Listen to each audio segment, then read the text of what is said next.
Did you know that this, and also this actually isn't Chinese? At least that's what the people on TikTok are saying.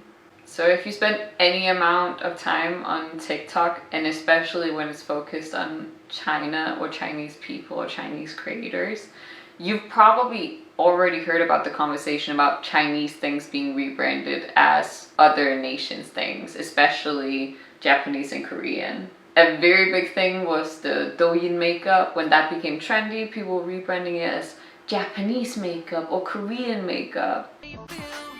One kiss is all it takes.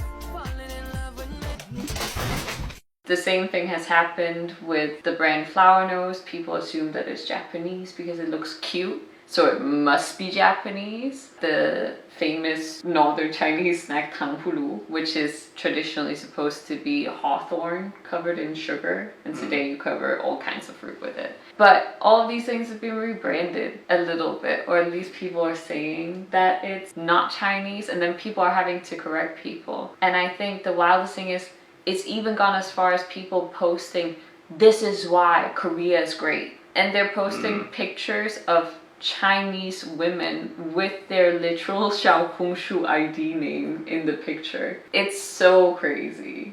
I've seen that a lot. I think we're at the point that the West consider South Korean stuff and Japanese stuff fancy. Yeah. And they think China is not a fancy place. So they rebrand a lot of Chinese stuff. And I've heard this conversation be especially about the beautiful woman thing. That if a Chinese woman in the West is good looking, people automatically assume that she must be Korean or Japanese. Because, wait, you're Chinese? Then why do you look good? Like, there's an inherent amount of xenophobia in all of this. So I guess a lot of people ask, why does it even matter? It's just candy fruit and some pictures on social media. But when it comes to this specific thing, especially in the context of it being Chinese, there's a long-standing history of Chinese things being rebranded as belonging to other nation, or that the origin dating back to China just being completely wiped. So to give a few examples of this, and I actually didn't even know these things, and I would say I probably know more about Chinese culture than the average Westerner at least. Bonsai. My whole life has been branded as Japanese, like those little tiny trees. Bonsai referring to penzai, which is already a wrong name for that art, is penjing.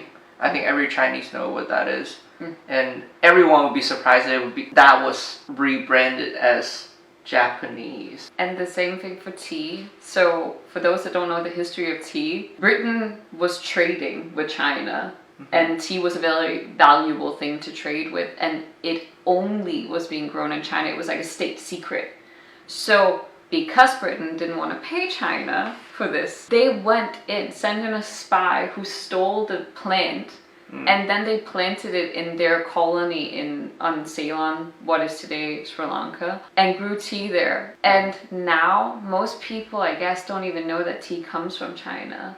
I asked my mother, and she was like, "Oh, it comes from the East." But she got really shocked when she heard that it was a traditionally just Chinese thing that was then spread out. Actually, Chinese people would be very surprised that people don't know. And what's even worse is today, because of British influence in tea, we all think of Britain and tea as one. There's a weird appropriation that has happened with what tea looks like in the West because of Britain, that we all think of tea as this powdered, like tiny crumbs, when that's not what tea is originally. And then we just talked about another thing that you said, that China, like porcelain, originated from China, and I collect porcelain, but I didn't know this. I mean, the name China.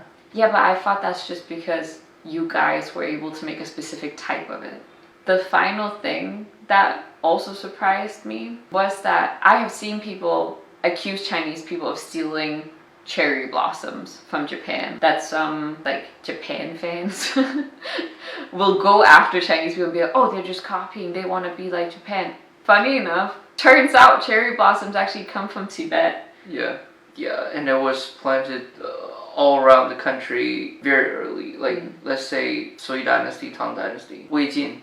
It was already well planted. So of course today it is a staple thing in Japan. It is a thing synonymous with their culture as well.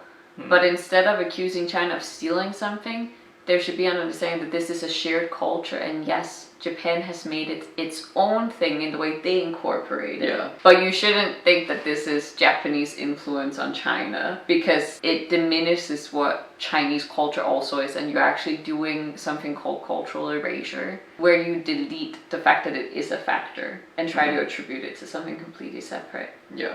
And another area where this happens a lot is in Hanfu. So Hanfu is Han Chinese clothes during the Han Chinese dynasties and the Yuan dynasty as well. So when pictures are posted of Hanfu, a lot of people will say that, oh, China just copies hanbok, or China just copies kimono because they look similar. The reason why they look similar is because the traditional clothes that Japan and Korea has today came from China originally, and of course, Korea and Japan both adapted it to their lifestyle, but that's why they'll always look a little bit similar, because they have a natural historical tie with each other. I think it's because Westerners know kimono and hanbok first. Yeah. So they assume that's the origin of the culture, which is not. Like kimono it's called wufu. It's from the Wu area, this region. Yeah. Yeah. The problem with this not being known, because I would say the average Chinese, like a generation ago, did not know a lot about Hanfu. No, it was a very new movement. I would say a decade ago. I started knowing Hanfu a decade ago. But then you have big Western companies like Dior that suddenly come out with a skirt that's clearly a Mami and Chun. Like literally when you saw the pattern they had used, that was just an ancient pattern that has existed in China since, I guess, Mami and Chun is actually older than Ming Dynasty. But you see that they claim that this is an original design and weren't even willing to apologize or credit China. I think that's extremely arrogant. Yeah. Like, they don't respond, even though a lot of people here or abroad criticize what they did. Yeah. They just ignore it, you know? Yeah, because it doesn't matter. Yeah. And in this, I know that in the West, calling things cultural appropriation has kind of become a trigger word for anything. This is the definition of cultural appropriation, where you take something from a culture, you change what it's known as, you remove its cultural meaning, and then you monetize it, where the original group of people it belongs to does not benefit.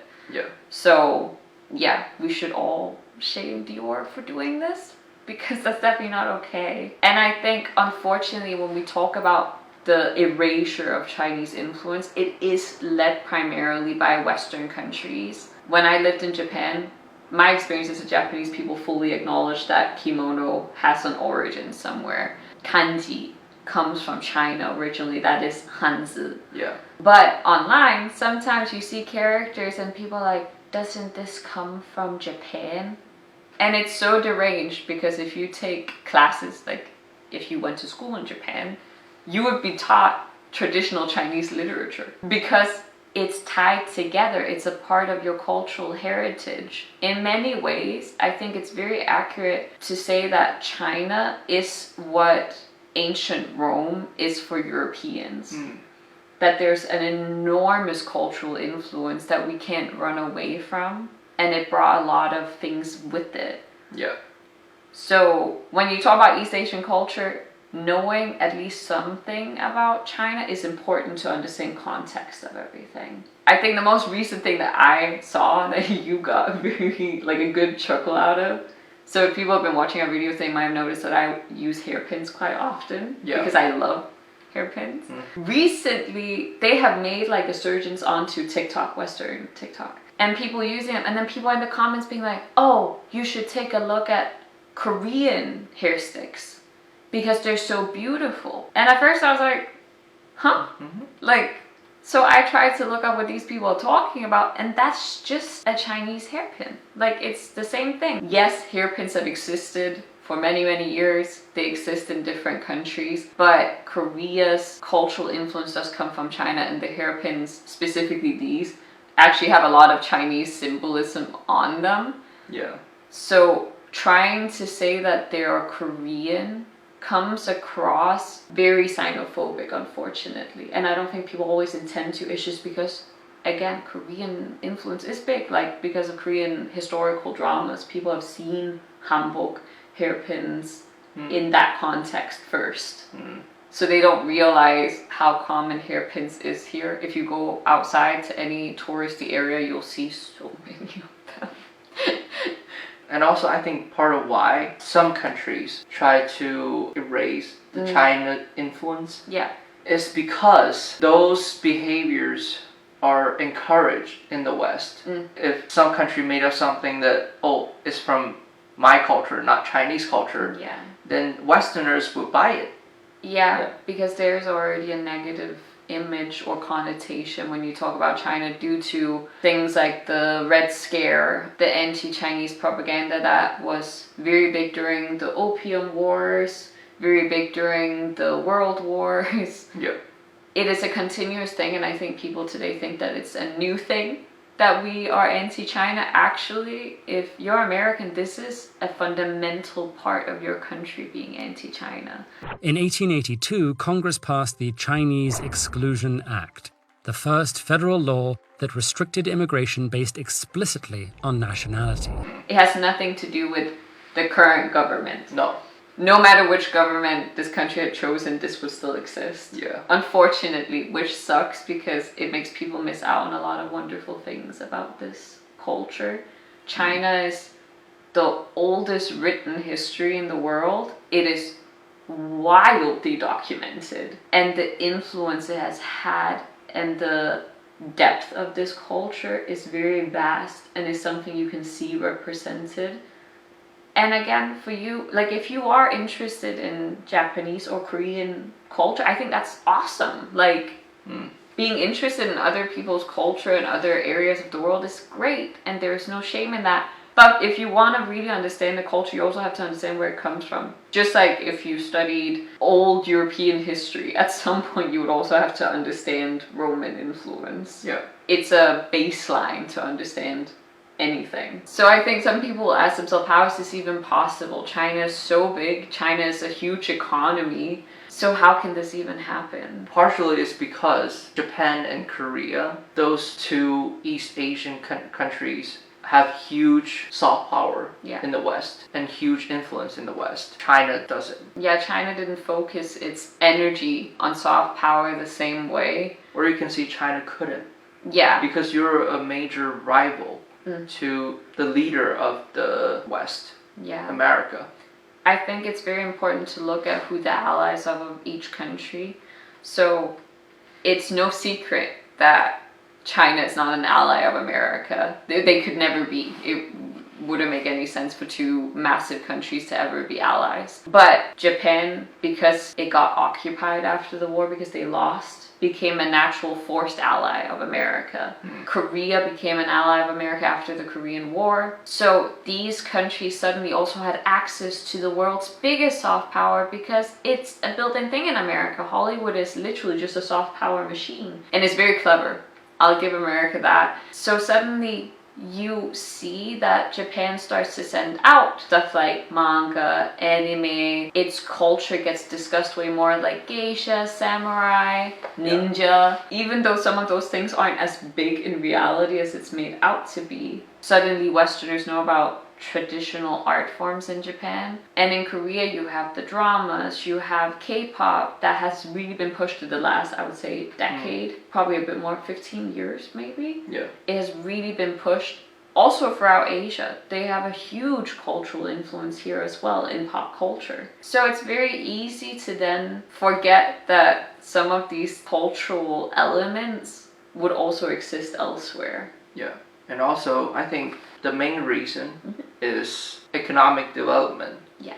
For example, in the 80s and 90s, you can see Hong Kong had the biggest cultural influence in this region. You don't hear about South Korea back then. Japanese cultural influence came because of their economic achievement. And then later, you see South Korea has bigger influence because of their economic growth. Then finally, they have the capital, the social development to support this type of soft power. And China just got rich very recent. So and I also think there's just a fundamental difference on what the governments focus on. Like the Korean government focused a lot on K-pop. They invested heavily into pushing this narrative, sending BTS into important political meetings. Where in China, the policy is very, very different because it's more internally focused constantly. Chinese politicians focus very little on what's outside the Chinese borders. Because you're also ruling a much, much bigger economy. You have to control a far bigger population. And again, Chinese development is unimaginably fast. You can feel the tempo, like me moving here. I can feel that the tempo is so high. I think people that have visited China, even if you come back a year later, the change is something you can sense, which also produces an enormous pressure for politicians. So they don't necessarily worry about what Angela Baby is up to most of the time, or what, like, I don't know, Jackson Wang is doing this week. So it's just a difference in political style. Also, the market is big enough, so they don't focus on the foreign market. Yeah. Yeah, because they can just dig out a lot more gold at home. Yeah. The Chinese consumer market is crazy. I don't think it's something to underestimate because, again, being famous in China is a gold mine in and of itself. Yeah.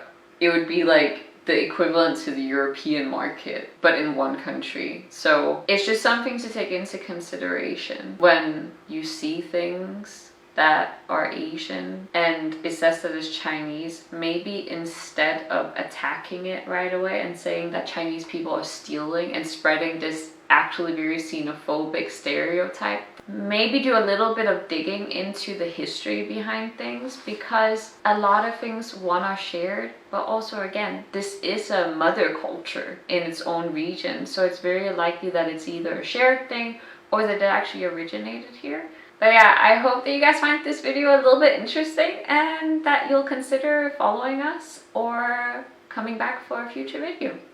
Yeah. Bye. Bye.